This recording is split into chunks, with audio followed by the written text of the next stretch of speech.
যারা এখানে আসলে সক্রিয়ভাবে ভূমিকায় আছেন, সাধারণ মানুষের কাছে যারা পরিচিত, তারা আসলে আমাদের সাথে নাই। এটা হচ্ছে অত্যন্ত দুর্ভাগ্যের বিষয়। আমার সংগঠন বাংলাদেশ ডিরেক্টরস গিল্ড থেকে ইতিহাসে বোধহয় প্রথমবার আমার দেশ নেত্রীকে নিয়ে তার মৃত্যুতে একটি শোকবার্তা প্রদান করছেন, যে 3 লাইনের একটা লেখা। যদি এটা দেখেন, এত তাচ্ছিল্যভাবে লেখা, মনে হয় যে কেউ তাকে চেপে ধরে, ঘাট চেপে ধরে লেখাইছে। আমরা আসলে কোনো কিছু নিয়েই প্রতিবাদ করি না, কারণ এগুলো নিয়ে কথা বললে কথায় কোনো কাজ হবে না। শক্ত প্রতিবাদ করতে হবে, মানে সোজা কথা ঘাড় ধরে করাতে হবে। কিন্তু আমার দলীয় নির্দেশনা ওভাবে নাই বিধায় আমরা একদম চুপচাপ সব হজম করে যাচ্ছি। আমার এখানে ডিরেক্টরস গিল্ডের সেক্রেটারি আছেন, ফরিদুল হাসান ভাই আছেন। তো ওনাদের সাথে আমাদের ব্যক্তিগতভাবে আলোচনা হয়, কিন্তু সাংগঠনিকভাবে আমরা যেহেতু সাধারণ সদস্যদের ভোটকে সম্মান করি, তাই আমরা সাংগঠনিকভাবে সাংগঠনিক প্রক্রিয়ার মধ্যে কখনো হস্তক্ষেপ করতে যাই না। যাই হোক, এসব ব্যাপারে কথা না বলি, কিন্তু একটা জিনিস একটু আমি হেলাল ভাইকে, রেজাবুদ্দৌলা ভাইকে এবং লিয়াকত ভাইকে উদ্দেশ্য করে বলতে চাই। সেটা হচ্ছে সাংস্কৃতিক অঙ্গনে আমরা 90/10 এবং 10% ম্যাক্সিমাম কোয়ালিটিলেস, আমি সহ, ইনক্লুডিং মি, আমি সবাইকে উদ্দেশ্য করে বলছি। আমরা এখানে একটা ঐক্য করার জন্য অনেক চেষ্টা করছি, একটা ঐক্য করেছি, বাংলাদেশ সাংস্কৃতিক ঐক্য। আমরা এখানে যারা আছি ম্যাক্সিমামই আমরা ওই ঐক্যের ছায়াতলে আছি। আমরা আরও কিছু সংগঠন আমরা চাই এখানে হোক। অলরেডি আরও 7-8টা সংগঠন নতুন করে জন্ম নিয়েছে, এর মধ্যে চেতনায় বাংলাদেশও একটা। কিছুদিন আগে একটা স্বপ্নগরী ফাউন্ডেশন নামে একটা ফাউন্ডেশন হলো, ওটাও ম্যাডামের দোয়া মাহফিল করলো। তো এরকম আরও সংগঠন হোক, আমরা সেটা চাই। আমরা সাংস্কৃতিক অঙ্গনকে শক্তিশালী করতে গেলে এর কোনো বিকল্প নাই।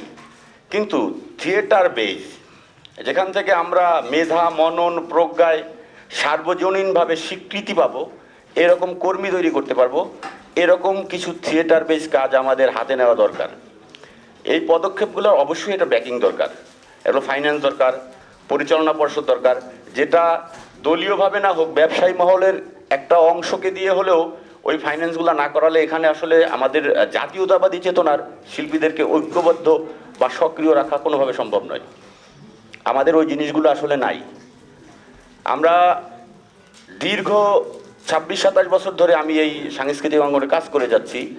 আমি একজন পরিচালক হিসেবে আমি বাংলাদেশ জাতীয়তাবাদী দলের, জাতীয়তাবাদী ঘরানার একজন প্রডিউসার পাই নাই এখন পর্যন্ত। একজন প্রডিউসার আমি পাই নাই এখন পর্যন্ত। আপনারা জানেন বাংলাদেশ সাংস্কৃতিক ঐক্য নামে আমি সাংস্কৃতিক অঙ্গনের সকলকে নিয়ে একটা সংগঠন করছি এবং সংগঠনটা চলমান আছে। এখানে ম্যাক্সিমামই আমার ওই সংগঠনের অন্তর্ভুক্ত, যারা ডেডিকেটেড জাতীয়তাবাদী মনা। তো আমি আমার ওই সংগঠন থেকে আগামী 16 তারিখে একটা শোকসভার আয়োজন করছি, সেখানে আপনাদের উপস্থিতি কামনা করি। এবং সাংস্কৃতিক অঙ্গনকে শক্তিশালী করতে গেলে, জাতীয়তাবাদী মনস্ক শিল্পীদের শক্তিশালী করতে গেলে দলীয়ভাবে যদি একটা ব্যাকআপ বা পৃষ্ঠপোষকতা আপনারা না করেন বা আমাদের দল না করে, এটা কখনোই সম্ভব না, কারণ ওদের শিকড় অনেক গভীরে। আমরা উপস্থিত হয়েছি শোকসভার জন্য। আমাদের নেত্রী, আমাদের দেশের মুরব্বী, আমাদের সকলের গার্জিয়ান, দলমত নির্বিশেষে বাংলাদেশের সকল মানুষ, উনি মরে যাওয়ার আগে থেকেই ওনার জন্য গ্রামে গঞ্জে, মসজিদে, গির্জায় সকল ধর্মের লোকজন তার জন্য দোয়া করেছে, প্রার্থনা করেছে। এত ভালোবাসে তাকে তার কাজের জন্য। তিনি কিভাবে কথা বলতেন এটা আপনারা সবাই জানেন। কোনো সময় তিনি পরনিন্দা করতেন না, কোনো সময় তিনি যে যারা তাকে ঘৃণা করে, যারা তার সম্পর্কে খারাপ ব্যবহার করেছে, কথা বলেছে, গালি দিয়েছে, তিনি কিন্তু উত্তর দেননি, চুপচাপ ছিলেন। তিনি আমাদেরকে শিখিয়েছেন যে রাজনীতি আমরা আমাদের কথা বলবো।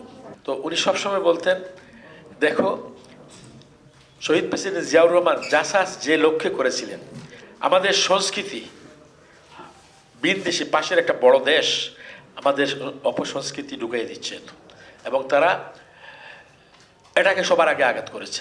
কারণ একটা জাতির মেরুদণ্ড হলো তার সংস্কৃতি। যেহেতু উনি ছিলেন, ওনার মা ছিলেন একজন নজরুল গীতির শিল্পী, উনি রেডিওতে গান করতেন, প্রফেশনাল না, শোকেই করতেন উনি।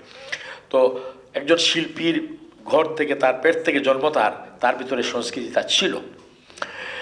এই জন্যই তিনি সংস্কৃতিকে ভালোবাসেন বলেই অন্য কোনো দলের কিন্তু নাই, শুধু বাংলাদেশে না, অন্য অনেক কোনো দেশে আমি পাই নাই যে একটা দলের সরাসরি রাজনৈতিক অঙ্গ সংগঠন সাংস্কৃতিক। তো এটা যেহেতু করেছেন তিনি, মনে রাখবেন যে বিএনপি সংস্কৃতিকে ভালোবাসে। আমাদের নেতা শহীদ প্রেসিডেন্ট জিয়াউর রহমান মনে করেন একটা চারা রোপণ করেছিলেন। পরবর্তীতে এই গাছটাকে লালন পালন, এটাকে, এই যে চারাটাকে করেছে কে?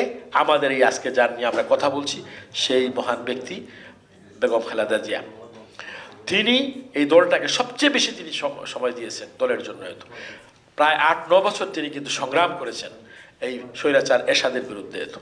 একজন গৃহিণী থেকে তিনি মাঠে নেমে, আপনারা দেখেছেন, এই আমি নিজে সচক্ষে দেখেছি, তাকে পুলিশ মারতেছিল এই যে পূর্বানী হোটেলের সামনে। তো তাকে তিনি হেঁটে হেঁটে বিভিন্ন জায়গায় পালিয়ে থাকতে হয়েছে ওই সময়। সেখান থেকে তিনি কী করলেন? পুনরুদ্ধার করলেন, গণতন্ত্রকে পুনরুদ্ধার করলেন। আমরা আশা করছি আগামী ফেব্রুয়ারি 12 তারিখে নির্বাচন হবে, সেই নির্বাচনে বিএনপি বিপুল ব্যবধানে কিন্তু উনি জয়যুক্ত হবে। তো সরকার গঠন হবে, উনি প্রধানমন্ত্রী হবে ইনশাআল্লাহ। তো উনি বলেছেন, আমি লন্ডনে ওনার সাথে দীর্ঘক্ষণ আলাপ করেছি, ঘন্টার পর ঘন্টা অনেকবার গেছি। তো উনি বলেছেন, যা উনি স্বীকার করেছেন যে আমরা ওইরকম প্যাট্রোনাইজ করতে পারি নাই, কারণ একটা সংগঠনগুলোকে, আমাদের যে সাংস্কৃতিক লোকদেরকে আমরা কিন্তু ওইরকম করি নাই। আমরা এদিকে খেয়াল রাখবো ইনশাআল্লাহ। আপনি নতুন নতুন গ্রামে গঞ্জ থেকে শিল্পী তৈরি করে নিয়ে আসেন। সব ধরনের শিল্পী বলতে তো আপনারা খালি গানের শিল্পী, অভিনয় শিল্পী নয়, কবিতা লেখক, আর্ট, সব এগুলো নিয়ে আসবেন। ওখান থেকে স্টার তৈরি করেন। ওরা আসবে না এই মুহূর্তে, যারা এখন স্টার আছে অনেকে আসবে না, এই জন্যই তাদের সমস্যা হবে। তো এই জন্য আর অনেকগুলো তো ম্যাক্সিমাম তো হয়ে গেছিলো, ওদের দালালি হয়ে গেছিলো। আমরা নতুন নতুন শিল্পী আনবো এবং ইনশাআল্লাহ আমি জাসাসের পক্ষ থেকে বলছি, আমরা থাকবো, আমরা সংগ্রাম করব আপনাদের সাথে। আমাদেরকে শক্তিশালী হতে হবে, আমাদেরকে কিছু ত্যাগ স্বীকার করতে হবে। ত্যাগ স্বীকার না করলে হবে না, কারণ এটা অনেক পুরানো জঞ্জাল, আজকের না, পাকিস্তান আমল থেকে এটা হয়ে আসছে। সেখান থেকে বের হয়ে আসতে হলে, আমাদেরকে আর শক্তিশালী করতে হলে আমাদেরকে তো নিজেদেরকে গুছাতে হবে, ঐক্যবদ্ধ হতে হবে।